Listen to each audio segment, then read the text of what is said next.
Motivation is a cruel mistress that disappears when we least expect it.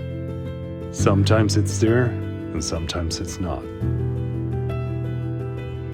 There will be moments that we gotta remind ourselves that there's no one else that can push us just as hard as our own minds.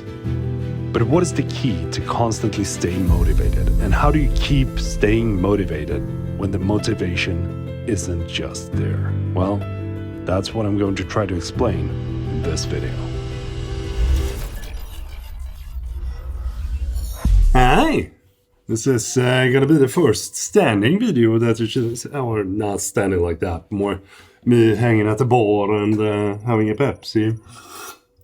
Empty, which that was a beer instead. Jokes aside, it feels great to be able to stand up and just, hang out and record a video like this. So the first thing that I want to do is do a little bit of a breakdown. And we're going to start with motivation. What is it? Well, in my opinion, I think that motivation is something that helps you to achieve things. It is basically the best way that I can explain it to you, because you can't really explain motivation. Motivation is different for anyone. It's such an individual thing that it's very hard to put like a specific pinpoint on what motivation is. Everyone has their own way of being motivated, staying motivated, and finding motivation. But what is inspiration then? Well, for me, I think that inspiration is when I see someone achieving something that I want to achieve. But inspiration can also be whenever I finish an edit of a video that I'm making, because it really makes me feel good and I feel inspired to do so many more videos when I finish one video up. So motivation and inspiration are two entirely separate things, in my opinion. But it's also very important on how you spend your time. Are you using it or are you abusing it?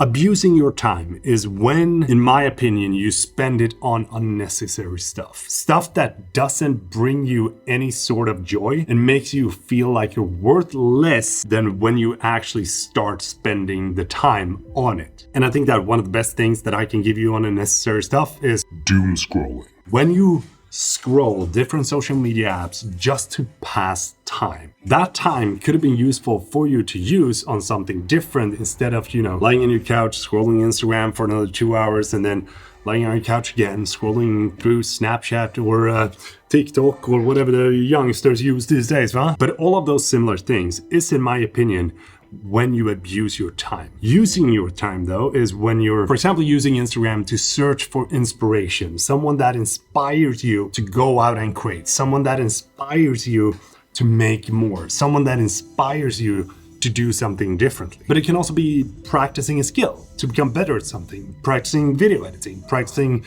how to play guitar, practicing how to do corporate. Simply doing something that brings you closer to your goal.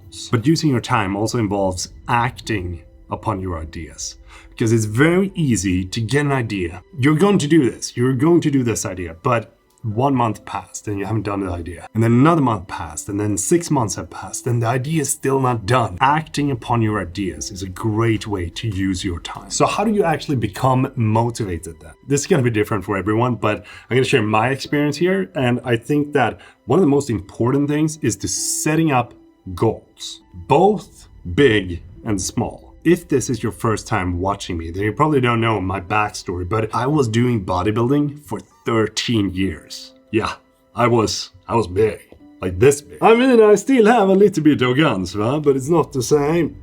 In one way I wish it was, but in another I don't. But one of the goals that I set up to myself was that I wanted to weigh 100 kilos. And it took me several years to even reach that point, but when I did, it felt so freaking good. It felt like I was on top of the world. I achieved what I set out to do. The bigger goal that I had was to look like Arnold Schwarzenegger. I didn't look like him because his physique is one of a kind. But if I can say so myself, I got pretty close.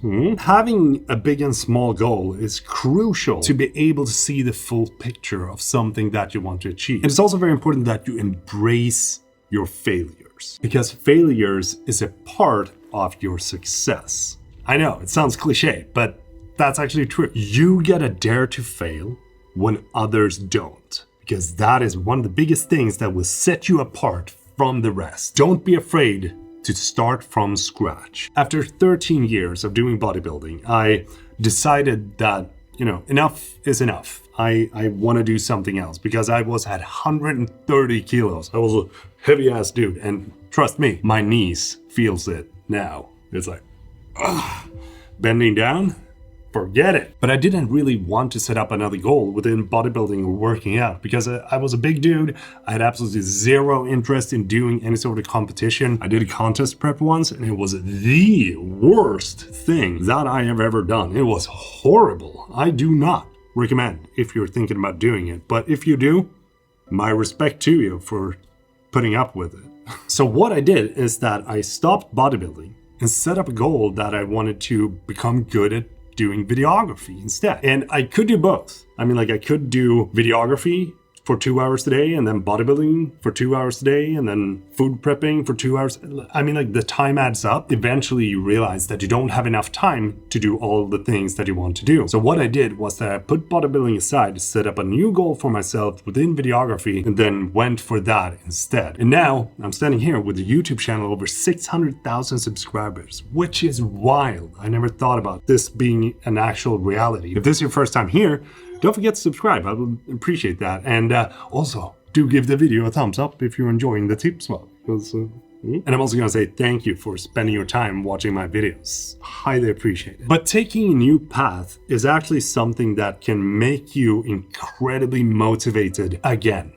And you never know if those two paths further down the line is going to come back and become one in the future. So how do you stay motivated? If you become motivated? Well, I have a saying that I think is very true to this day, and that is enjoy the present, but focus on the future. I've been through so many different things in my life. I haven't even touched base on all the different things, but I dropped out of high school. I was bullied in high school. I didn't have a job for a very long time. I have absolutely zero grades. I worked part-time jobs, and I've also had over 15,000 in debt with an interest of 17%. I've definitely been through some hard times. Not the worst, but definitely hard times. But if I were to just live right now like there's no tomorrow, then I would be out, traveling the world and jumping from airplanes and helicopters and there's so many different things. But honestly, I want to survive and have a future, and that is why I'm focusing on my future but enjoying the present. And if I want to achieve the future that I see for myself, I need to focus on that. I need to make sure that the things that I do today is aiming towards that future.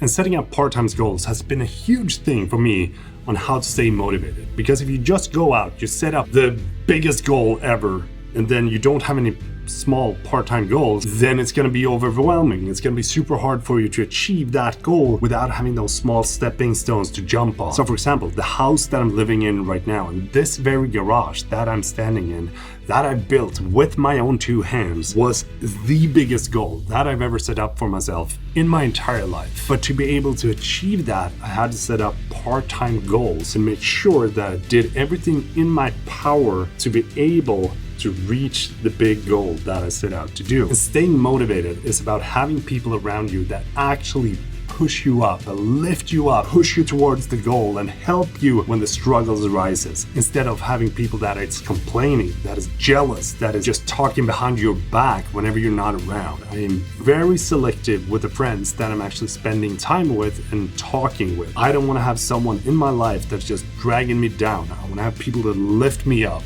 and I want to be one of those persons to that person as well. Are your friends that you're having actually being that helpful, empowering friend, or are they dragging you down with bad energy? And I know there's going to be a bunch of different things that will happen in your life that is going to take you away from one thing, and you gotta have to invest time into another thing, but always try to aim for those small part-time goals in order to get to the big goal. And the last thing that I'm going to leave you with is that motivation for me is when I can be a part of creating my own success.